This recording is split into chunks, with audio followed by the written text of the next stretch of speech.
ধস নামার কথা তো আমরা শুনেই থাকি, ল্যান্ডস্লাইডের ভিডিও দেখেও তার ভয়াবহতা অনুভব করতে পারি।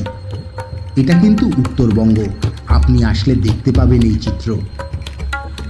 মানেভঞ্জন পর্যন্ত ঠিক এতটা পর্যন্ত আসলাম, যে ল্যান্ডস্লাইডের কথা বলছিলাম ঠিক আমাদের সামনেই রয়েছে সেই ল্যান্ডস্লাইড, এবং যার ফলে কিন্তু এখানটায় গাড়ি দাঁড়িয়ে পড়লে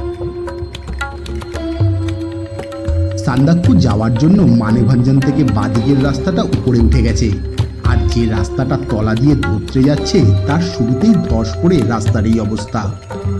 তাহলে এই পথে গুরুদুম 10 মাইল ধরতে যাওয়ার উপায় কি? হ্যাঁ, এভাবেই পাহাড়ের গা ঘেঁষে ধস পার করতে হয়েছিল আমাদের।